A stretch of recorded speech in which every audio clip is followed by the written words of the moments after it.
So the class is currently being recorded. So like I was saying, today we'll be talking about some special distributions from chapter 3 of your book. First one is the normal distributions. There are two kinds of normal distributions. You have the univariate normal distribution with two parameters, mu and sigma squared, and you have the multivariate normal distribution that will have a vector of means and a variance covariance matrix. So there are many parameters in that one. So we start by the first one, which is the univariate normal distribution. It is denoted and with mean mu and variance sigma squared. Mu is exactly what we have called in this class mu, the expected value of the random variable, and sigma squared is exactly what we have been calling the variance. So the normal distribution is identified by its mean and its variance. So in any problem that involves normal distribution, when there is an estimation often, I will be interested in estimating mu and sigma squared, or mu knowing sigma squared or sigma squared.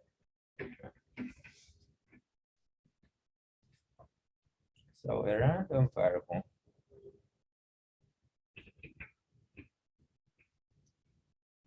x has the normal distribution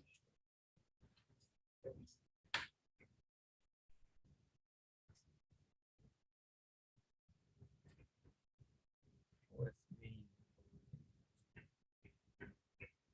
mu and variance sigma squared, given on the if, its probability distribution function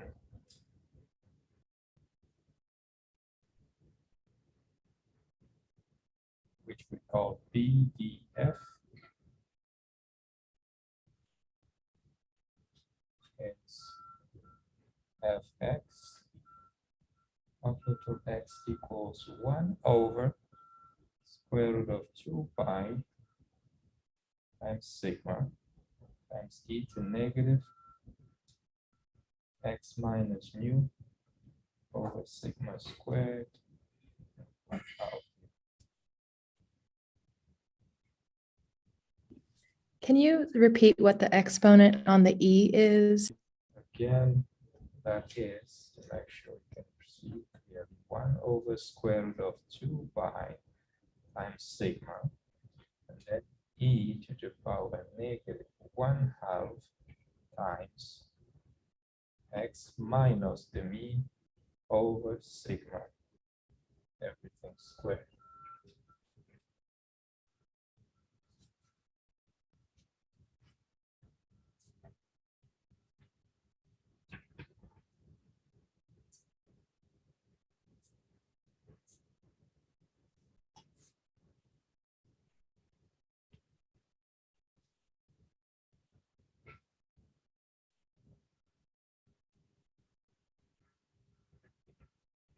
So for a random variable,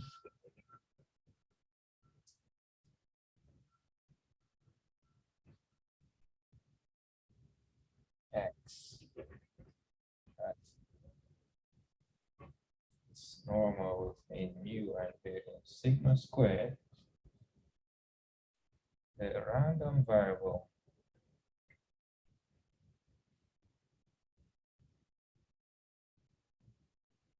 z equals x minus mu over sigma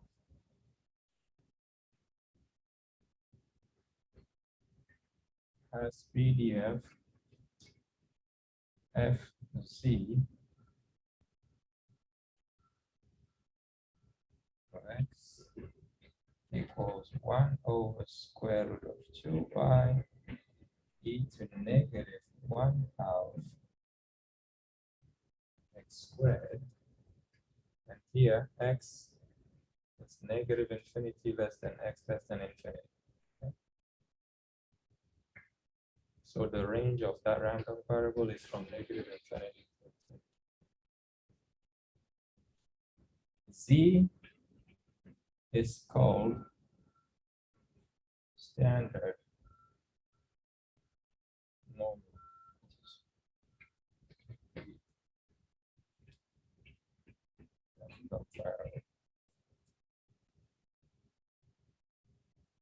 Or Z as its standard normal distribution. Let's see either way. So this distribution, this PDF is called the standard normal PDF. And there is a table in the back of almost every statistics book that gives you the values of the probabilities for this PDF. Why is that? Because it's not a function that you can integrate in closed form. It's a very important PDF in statistics, but you don't have a closed form of the CDF. That's why people have been working on it, having some estimations up to 4 points after the zero for probability. So you can find them in the Z table, it's called. So values of probabilities. What is the difference in these two? Like where we define this PDF effects. Then what is the change in these two values? It's coming, give me a second. Values of probabilities for Z are found in the Z table. So if you don't have it in your book, you can Google it. And usually when you find a table for that, you have a graph like this that is shown on that table. And then you will have one side like this. If you have this side, that means probability that Z is larger than X is the number that is given in the table. So if this side is on your graph, so if this side is shaded on your graph that you see with the table, because the table always comes with a graph, if this side is shaded, then the graph is telling you the probability that Z is larger than the number that is here. And these numbers are given in the table. Okay? In some graphs, it gives you this one. In other graphs, it gives you both sides. So you need, when you're using a table, to carefully read and see what the table is giving you. Now, what's the question you were asking? We have defined PDF f of x. Here? Yeah. Yeah, it's the same thing I rewrote just because I thought it wasn't clear enough on the Okay. board for this one. So here I wrote it bigger. All right. Here, if we have that table in this book, I'll show you what I'm talking about. But any problem that you will have on that section where you need to find a probability, you need to find the Z table and copy and get the answers from the Z table. Okay.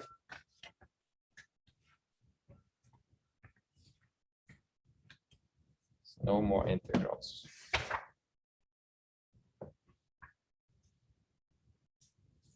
Oh, yes, there are.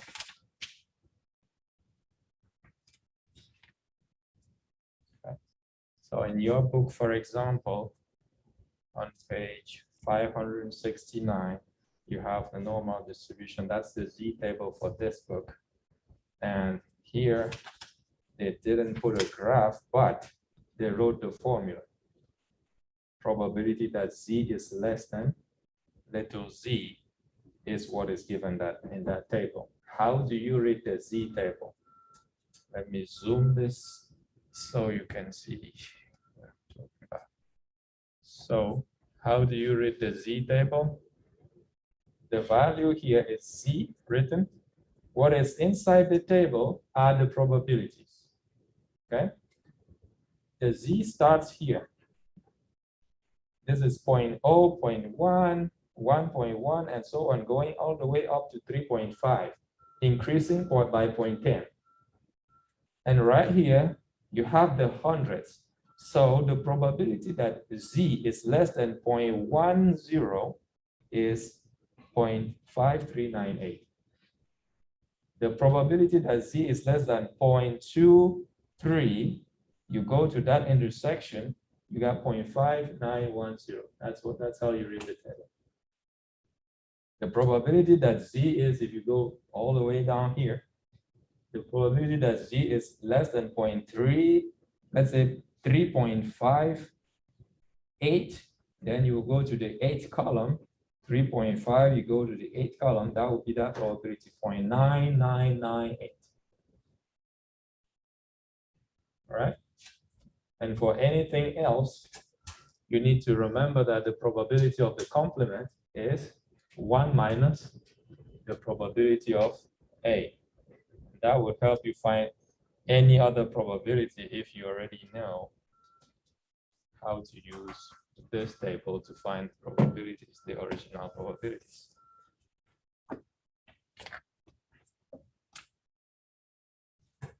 All right. Any question on that? Does it make sense?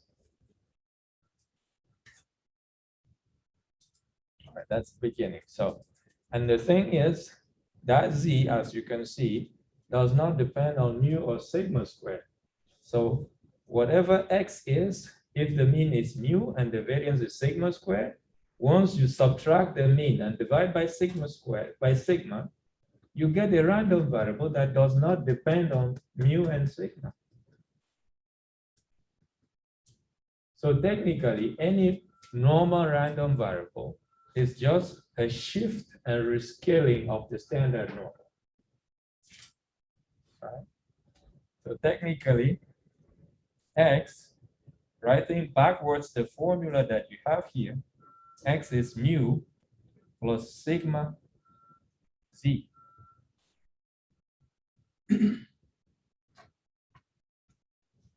Okay. So if you have a different random variable and you want to find the probability, let's say that X, if I want probability that X is less than or equal to, say, 5, just that would be probability that X minus mu, which is the mean of X over sigma, is less than or equal to 5 minus mu over sigma. And guess what? This is equal to probability X minus mu over sigma is Z. So that will be probability that Z is less than or equal to 5 minus mu over sigma. So if I have any other distribution that is not the standard normal, but is normal, to find the related probabilities, I just need to go into that my Z table and use the numbers 5 minus mu over sigma to find the probability.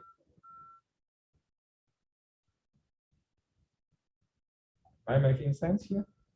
So if you have this, find the probability, you just do this. You compute 5 minus mu over sigma, you have that number, and you go to the Z table and you look for the number you find here, and then you just write down the answer. You have the probability. All right, so that's most important for those who do applications, and that's exactly what we're doing here, but it's important because we will run into it as well.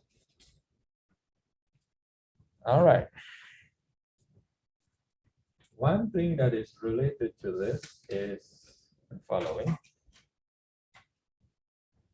theorem. If you have x1 up to xn, which are independent,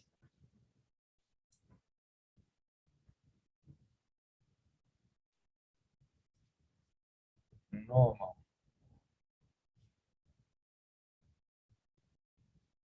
with means and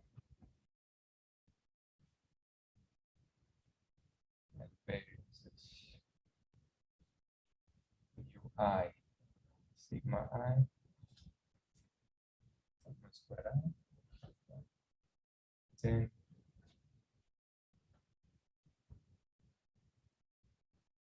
a1 xy and xn is normal with mean a1 u1 and variance a1 squared sigma 1 squared an squared sigma n squared. So the variances, for the variances, you always need to square the coefficients and add them. You will never have a minus in a variance. Okay, we always have somebody who does that and find a negative variance and just report it. A variance can never be negative because it's the expected value of a square. So it can never be negative.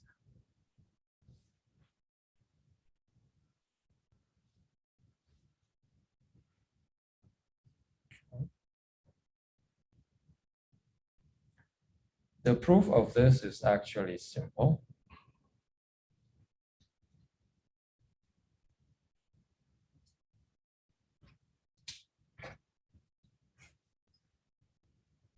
So we start by the moment generating function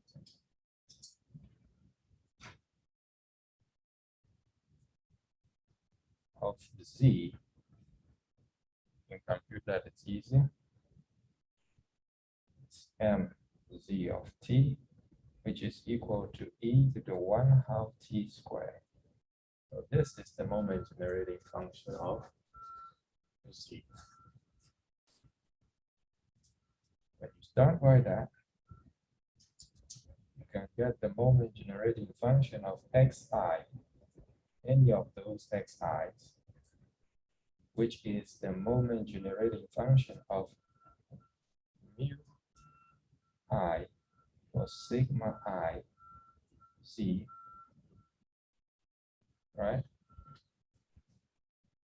Because on the previous page we saw that x is mu plus sigma times z always. And if you remember one of the homework exercises that you had, the moment generating function of a plus b x, this is going to be what? E to the mu I t times the moment generating function of z at what point?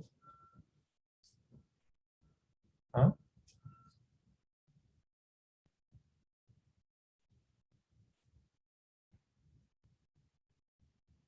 At what point?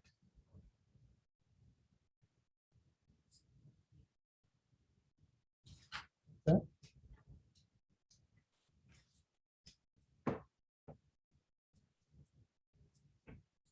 We had this in a homework problem.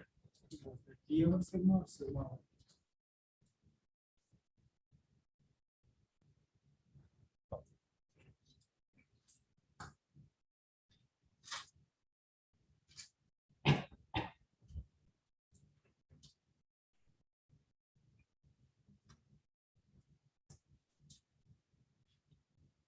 T sigma.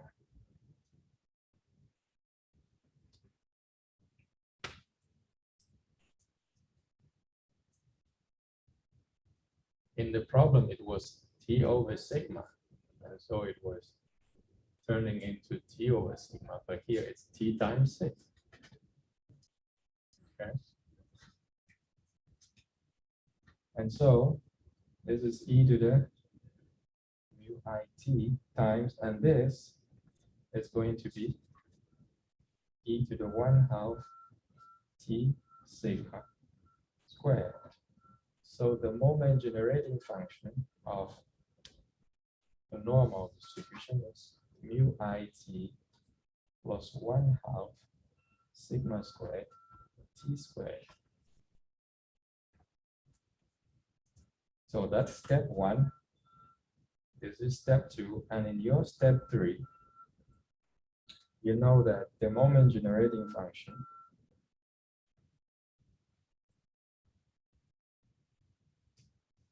let's call this y, okay, of y at the point t is equal to the product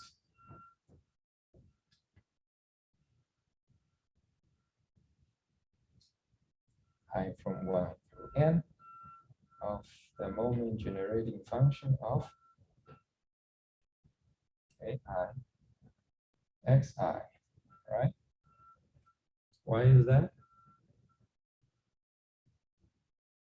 Why would the moment generating function be equal to this product? Because they are independent. Because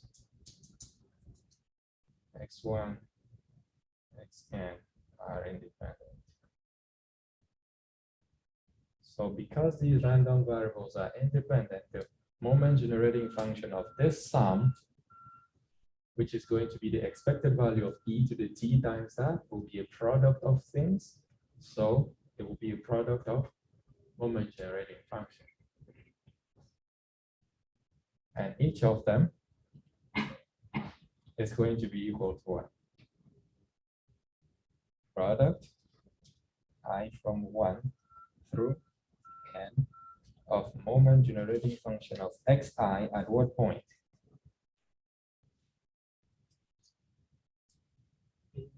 AIT, correct. And now this, the moment generating function of xi is that. It was sigma I, okay?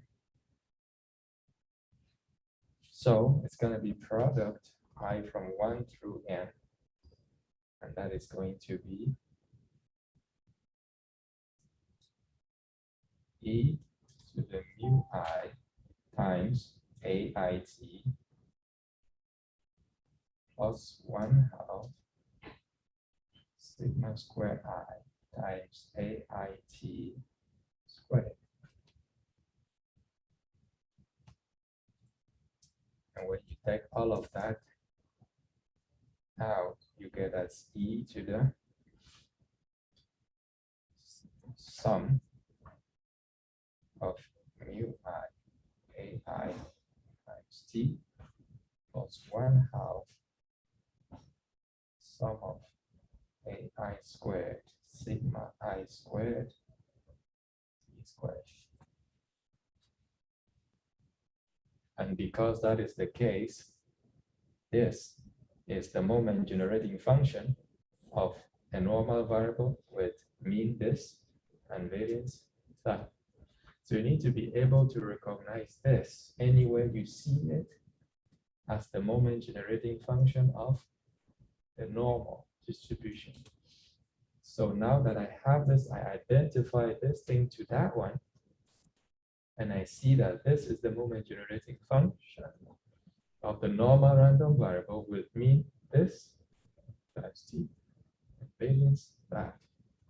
Gosh, y follows normal with sum of mu I and sum of ai squared sigma I squared.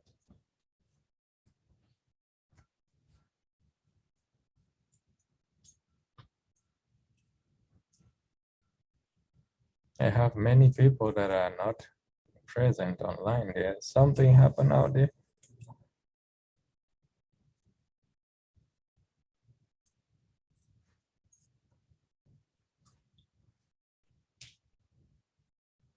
Oh, it's just a day to rest. All right, any questions about this? Okay.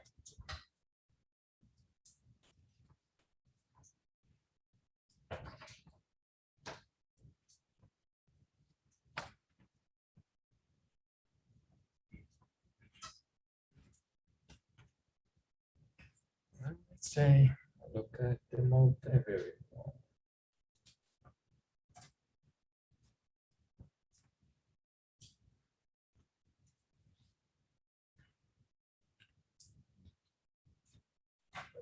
sorry, before we get to multivariate normal, let me introduce this guy, which is a close friend to the normal,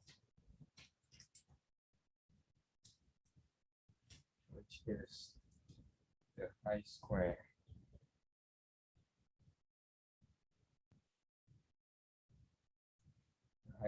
distribution.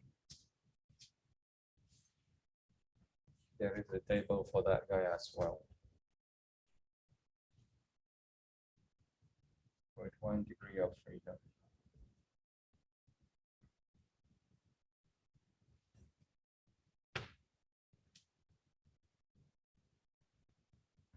So definition is here. At this point in this class, I will define it as the square 1 degree of freedom is the distribution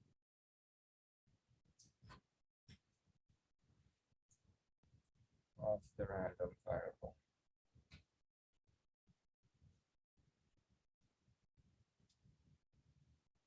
y equals z squared, where z is the standard or has the standard normal distribution.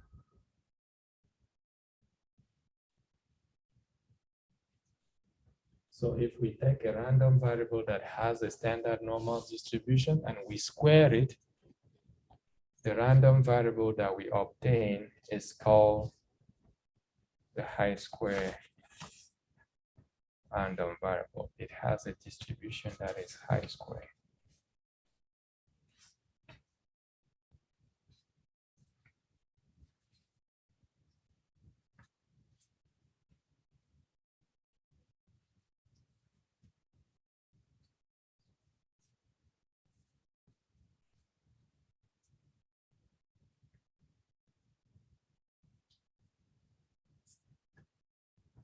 The mean is 1.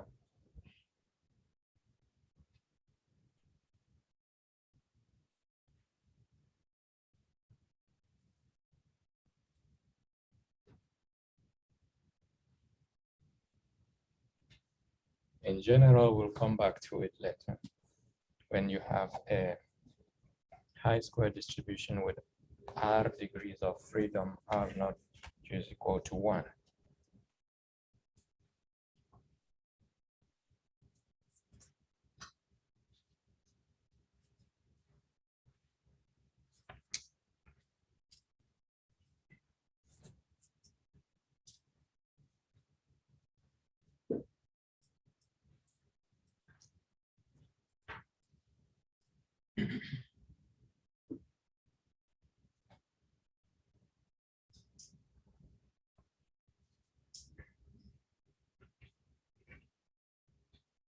Multivariate normal distribution. So and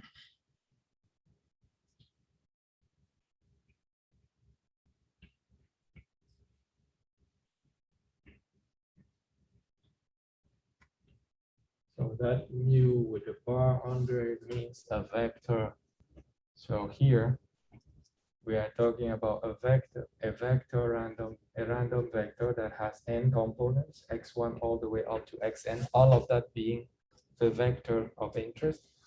And all that vector has a distribution that is called the multivariate normal distribution with mean mu, which is the vector of all means of x1 all to xn, and variance covariance matrix sigma. So a multivariate normal distribution is defined by the mean of the entries and the variance covariance matrix.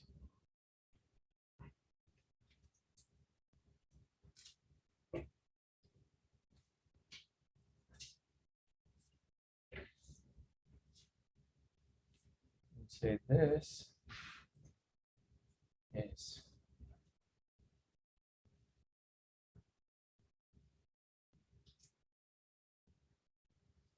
distribution of a random vector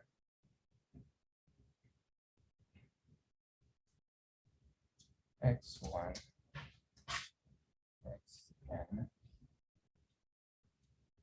rows. Our vectors, we usually put them straight, okay, as column. That's why I put transpose. We always have our vectors as columns. And that is important to keep it consistent because in the work you have transposition coming in the formula. So if you start the wrong way, at some point you get confused. So remember that your vectors are always columns. So putting this here means it's a column that I have. With MGF,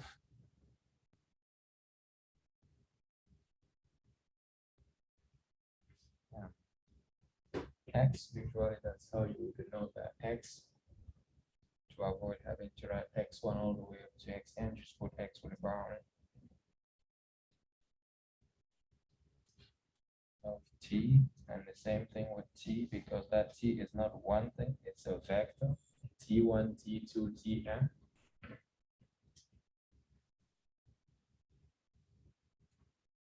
Equals exponential, and transpose the T multiplied by mu plus 1/2 transpose the T multiplied by sigma multiplied that by G. And again, T is a vector.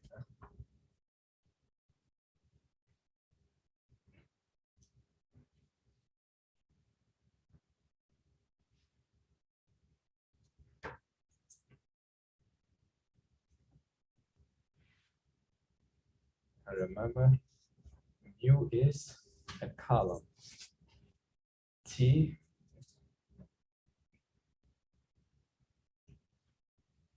is a column. T transpose is a row. So a row times a column gives you one number.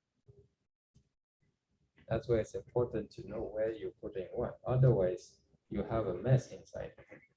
So you have a column times a row here. So that's a number. And here, you take a column, multiply by a matrix, then you multiply by a row, what you get is a number as well.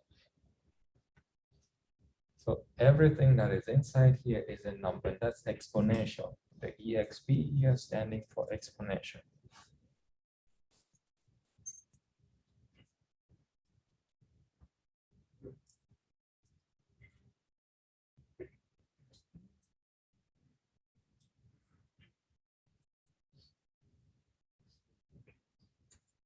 The PDF of this is F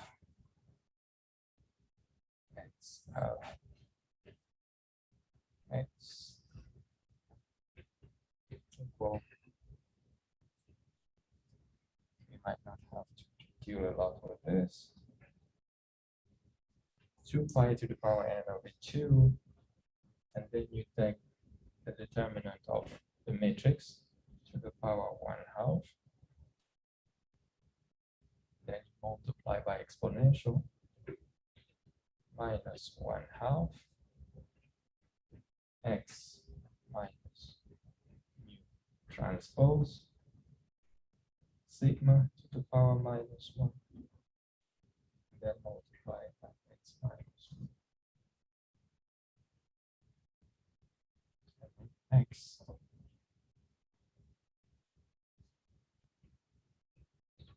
is a vector, so an element of R.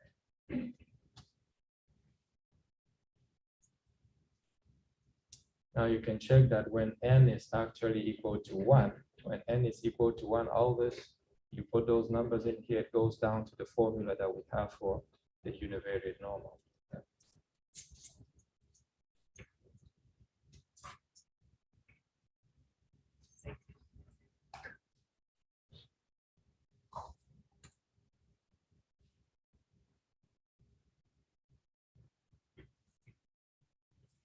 And this is one of the most important things that we have here. If X, it follows multivariate normal with sigma, then y equals a x plus b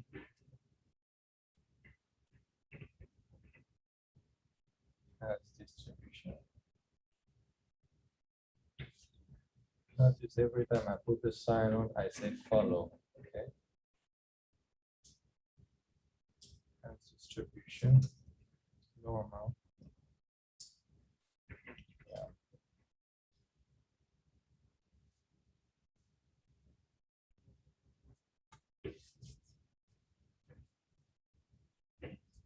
And the problem is in the variance. So sigma A transpose, where A is n matrix. So if I take any matrix with n rows and n columns, and I take a vector, this is therefore a vector of length m, right? I have ax plus b, then the distribution of this vector is also normal. That's a property of the normal distribution that doesn't extend to all other distributions. It's a very rare case that you have this. So if I want to find the distribution of a linear combination of a set of linear combinations, so this is not just one linear combination, right? This is a set m rows of linear combinations at the same time. That's what this means. So I have m rows of linear combinations of vectors, and together they form a multivariate norm. The strong thing. So the proof is simple, using the same things that we use in the moment generating function. So if you find the moment generating function by that same formula, you show that in that formula, the matrix is replaced by this, and the mean is replaced by that, exactly the same way we did earlier. Okay. So we are not going to provide that proof now. We are going to apply it so you understand what's actually written down here.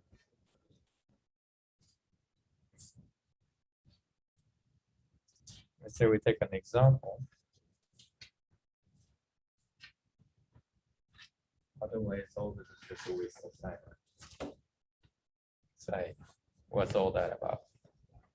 So we say x is equal to x1,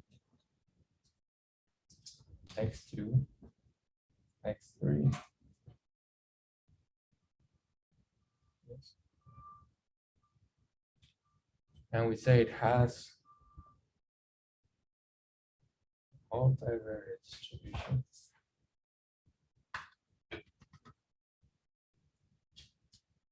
Multivariate normal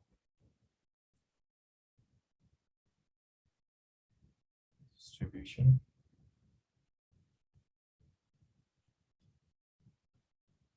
With mean 0, that's a vector 0, and variance, covariance matrix sigma equals 1, 0, 0, 0, 2, 1, 1, 2, 0. Okay.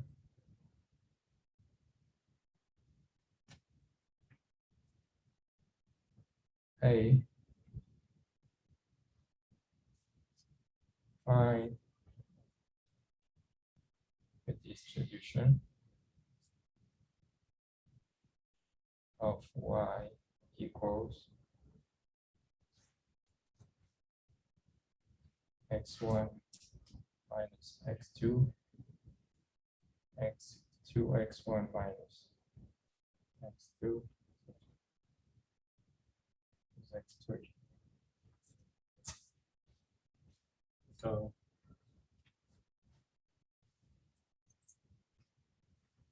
question like this, and we say B, find probability that x1 is larger than x2 plus x3 plus 2. Right? You look at this and you say, thank God I was in this class today.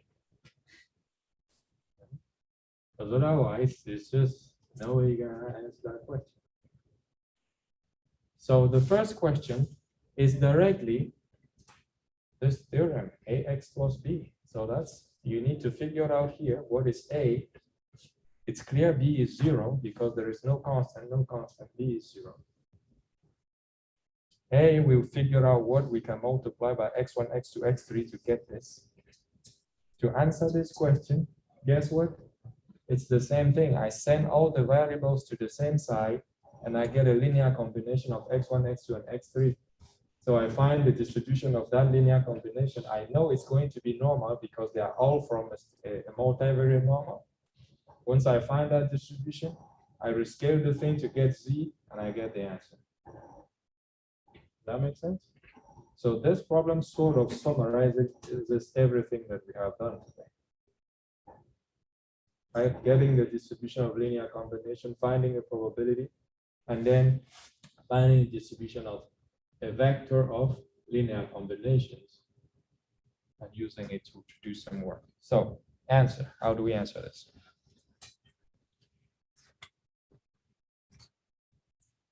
First thing, we need to find A. In part A, you find A such that A x is equal to x1 minus x2, 2x1 minus x2 plus x3. So what A is, what is A here?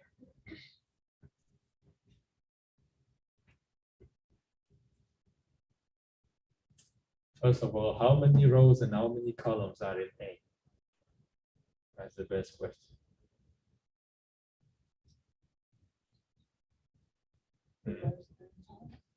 Two, huh? 2 rows because you have two rows and 3 columns because the vector x has 3 components. So if you don't have 3 columns in A, you're doing something wrong. So now let's start. 3 columns, and how do we multiply things? We take the row and we multiply by the column. So how did I get x1? That's x1 times 1. How did I get minus x2? That was times negative 1. There is no x3, so 0. I go to the second row.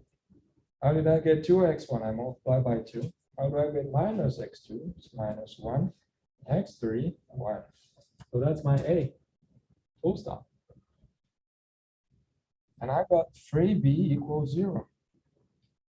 B is 0 because no terms here. If there was some numbers here, I'll put them in B. If that was plus 1 or plus 2 here, those numbers will go here for B. All right? So we got A and we got B. We have sigma. All we need to do, what's that? Because there's no constant here.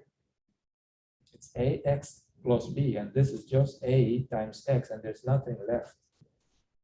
So if there was plus 1 here, that 1 will be the first term here. If there was plus 2 here, that will go here. All right? Are we good? All right, thank you. So now what we need to do to get the distribution of Y is right here in this theorem. We need to multiply A by the mean, add B, and then do the product A sigma A transpose, that's it. Once you have them and you just write the answer that the distribution is different. So the mean is mu y equals A times 0 plus B, which is 0 because B is 0 and A times 0 is 0. And the sigma of y is A times sigma of x times A transpose. I'm sorry, I may have missed this, but why is it A times 0? The vector x has mean 0. Oh, sorry. Thank you. All right. And so this is where we are, and all we have to do now is to do this product.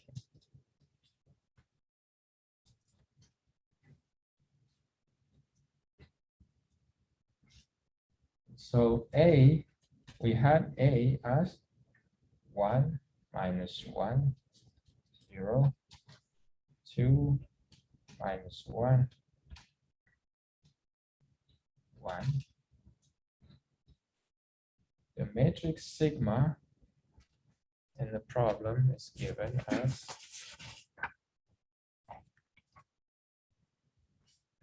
1, 0, 0, 0, 0, 2, 1, 1, 2.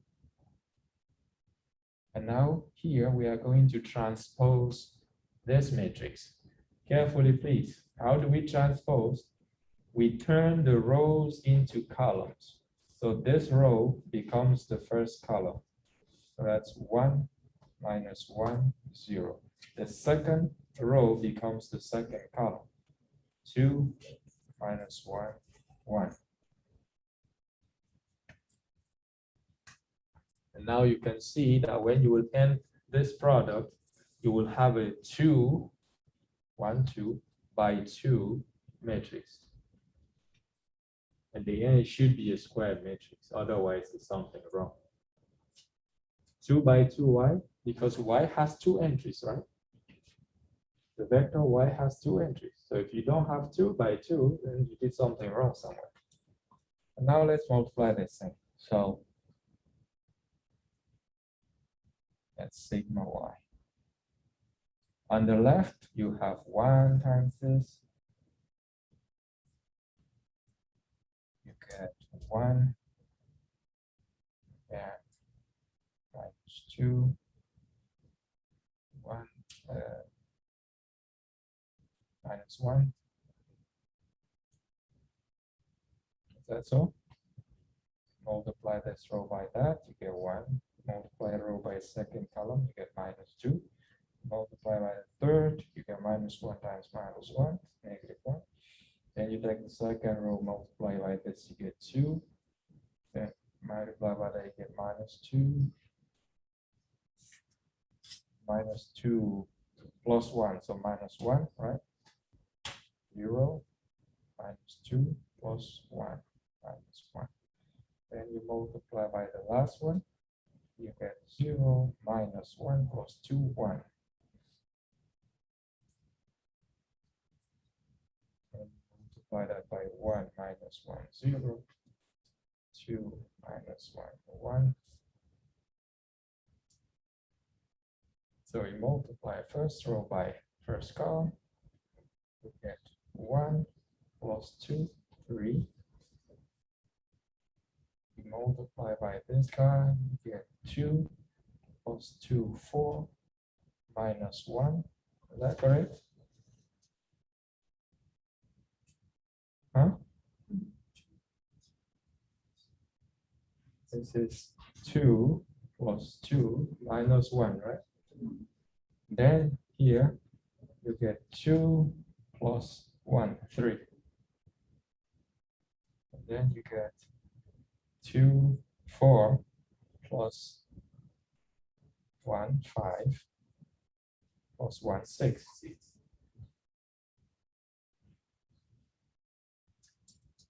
And notice that the variance covariance matrix is always symmetric. The final answer you get here should be a symmetric matrix. The original one was also symmetric. The variance covariance matrix is always symmetric.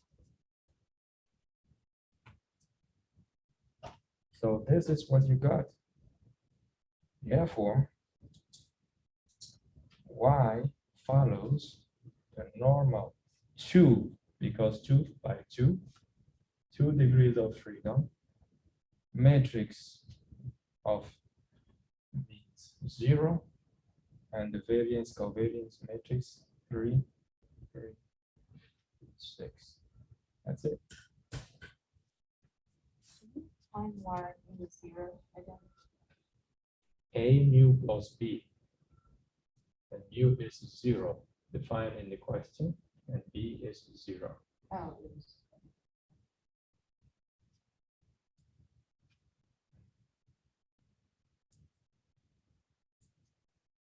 Very good. So this is how the first part ends. So that's the distribution. Now, in question part B, you had part B asked to find the probability.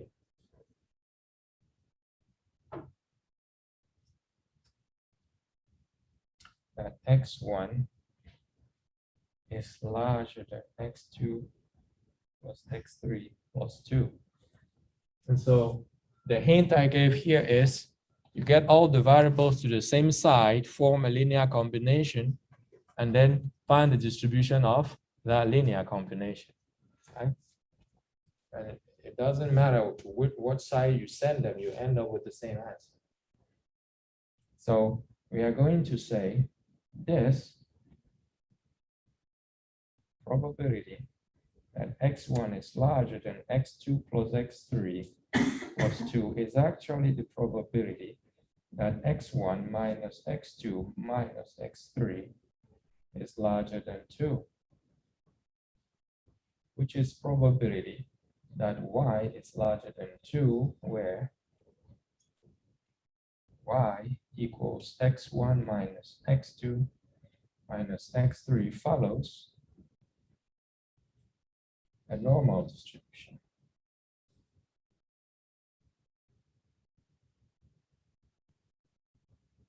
Why is it a normal distribution? Because it's a linear combination of vectors from a multivariate normal distribution. Okay. And here, y equals 1 minus 1 minus 1 times x. So a in this case is 1 minus 1 minus 1. And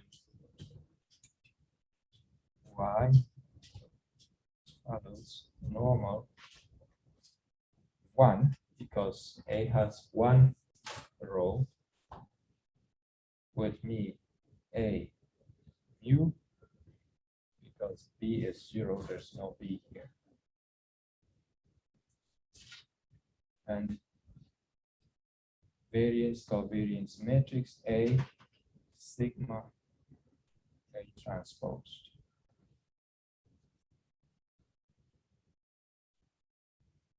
Okay. So A mu equals 0 again here, because the mu is 0. So all we have to do is to do a sigma A transpose, which is 1 minus 1 minus 1, 1 0 0 0 0 0 2 1 1 2. And I am hoping that you are seeing the big difference here between what we are doing and the case when you say IID normal, right? Because this variance that we found here has nothing to do with sum of sigma squared AI squared. It's completely different life.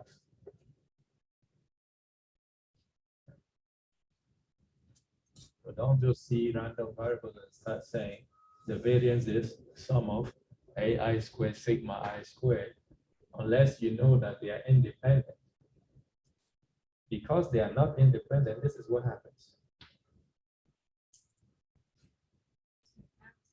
Yes. You said mean or y is equals to 0 because we do not have b. What if we have b? That means the mean of y is going to be b. It's A mu plus B. Yeah. Plug in whatever you get into that formula.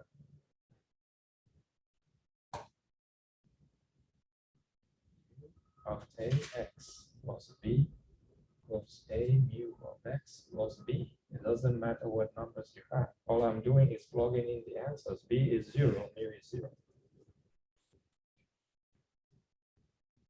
It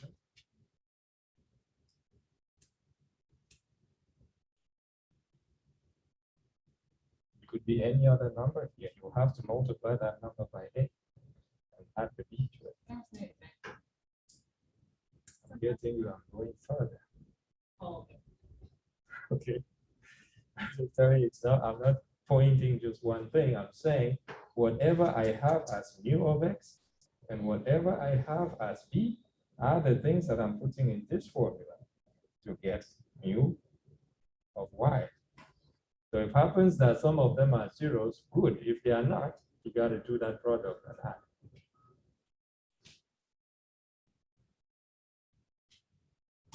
Now, when we transfer, we transpose this, you get 1, -1, and -1. And now you can see that here, when you finish multiplying this thing, what you get is a single number, which is normal because you should have a 1 by 1 matrix, which is just one number, right? So now do the multiplication here over here.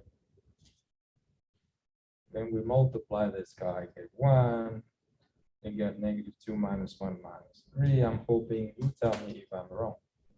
I don't like algebra. Minus 3 too. Then 1 minus 1 minus 1. Just pray that we don't get a negative number to invalidate everything I've said today. So 1 times 1 is 1. -3 times -1 plus 3. -3 times -3, 1, so that's plus 3. So what we get here is 7, one number, positive. Which means that Y follows the normal distribution with mean 0 and variance 7. So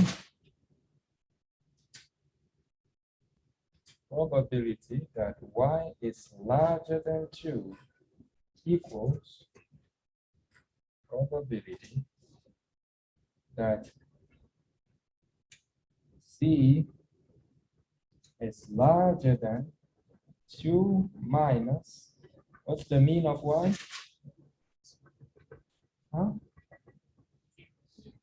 0 over what? Which is? Sigma is square root of 7. So that's it. Applying the first formula we had in this class today. And now we can check with a calculator what this guy is. 2 over root 7, what is it? That's probability that C is larger than.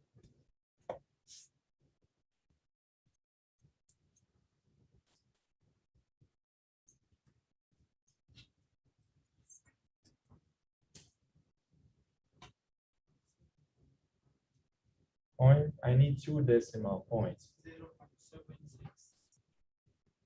0.76. So to read the Z table, you need 2 decimal points at most. If you go further, you can't find that here. So I'm going to my Z table and I'm going to look for 0.76.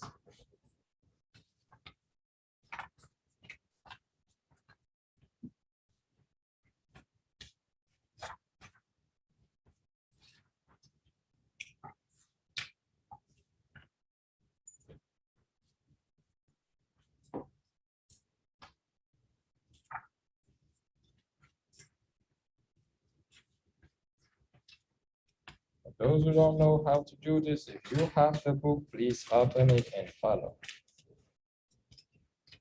All right, so 659.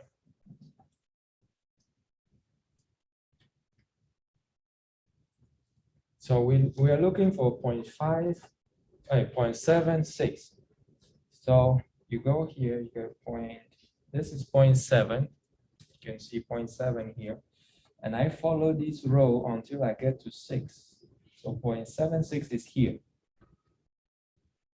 What I see there is the probability, 0.7764, right? So that 0.7764, this says is the probability that Z is less. And I need larger than. So what should I do? 1 minus.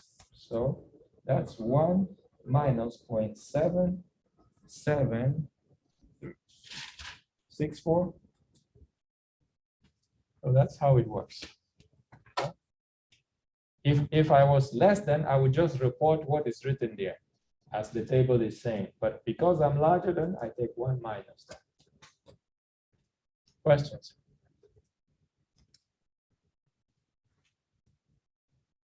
And that's how you would find the probability in such a problem.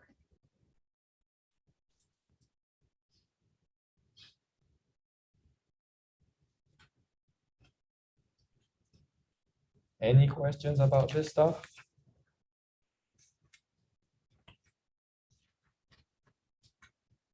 Will we have access to a Z table on this? Yeah. So is that 1 minus Can't 0.7? hear you. Oh. Can you hear me now?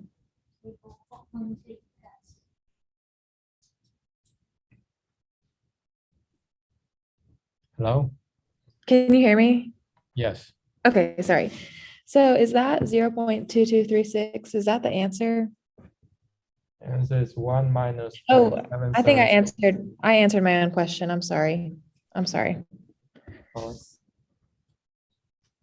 Again, the key point here is 2 things. To find this probability written up there, to find that probability, you need to bring everything to the same side, write a linear combination, find the distribution of that linear combination by using the method, the appropriate method, which is, it's a linear combination from a multivariate normal. So the distribution is going to be normal with mean A mu, where mu is the mean of X. And then the variance covariance matrix will be A sigma A transpose. That's what you know. And all you need to do is figure out what is A, put it in there.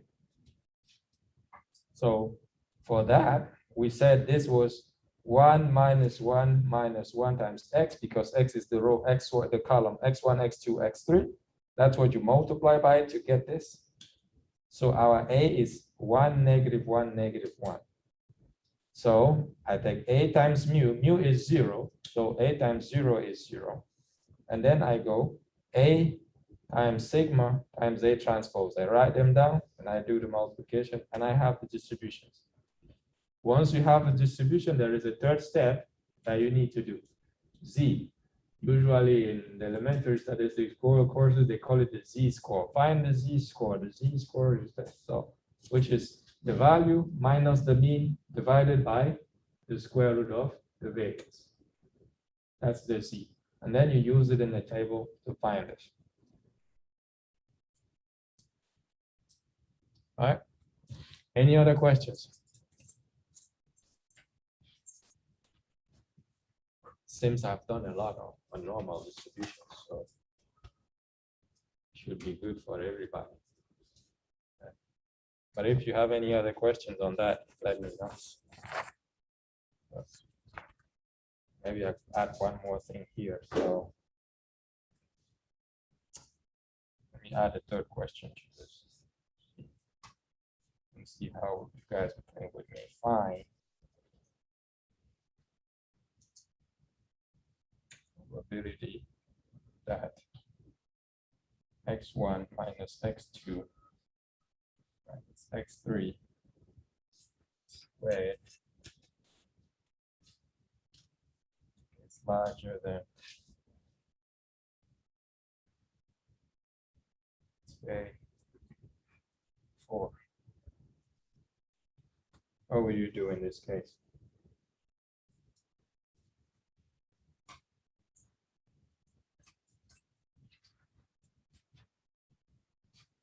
Take the square root of both sides.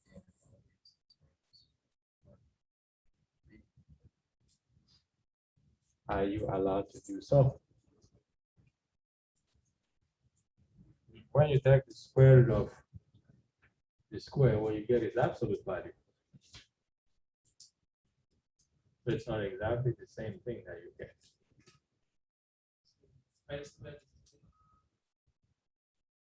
You could think of turning that into the high square distribution, or you could still use what you're saying, knowing that the normal distribution is symmetric.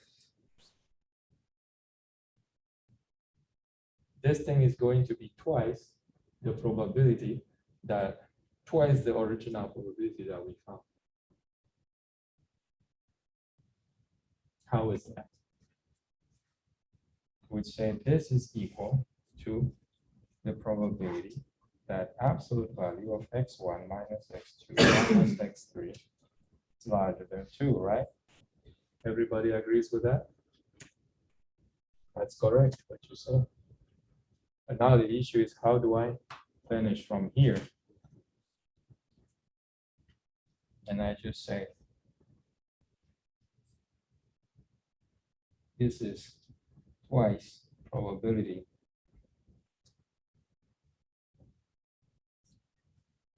that x1 minus x2 minus x3 is larger than 2. Both tails. Huh? You're getting both tails. Both tails, yeah. And because it is symmetric, the probability of both tails are same. That's why you can just multiply one of them by 2, because it's either larger than 2 or less than -2. And the probability of being less than -2 is same as the probability of being larger than 2, because you have a symmetric distribution. That's why it's twice this. Am I making sense here? And then you just copy what you got here and multiply by 2. Rule, probability that Z is larger than C is equal to probability that Z is less than C for any C positive, okay?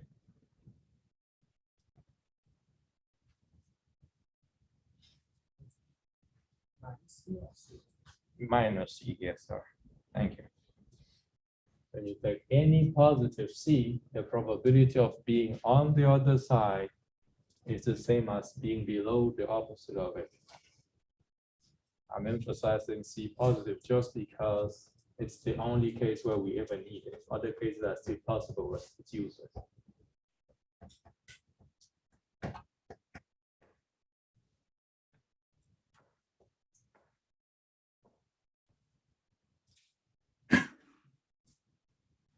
All right, so yes, that's it for me today. Except if you guys have questions, I don't want to go into more here. Dr. Longo, what do you have on the Any right questions? side? This is just one symmetry, right? Huh? due to symmetric. The last part, yes, due to symmetry of the distribution, because that's what the distribution is, symmetric with respect to this negative x here. The area below here is exactly same as the area above there.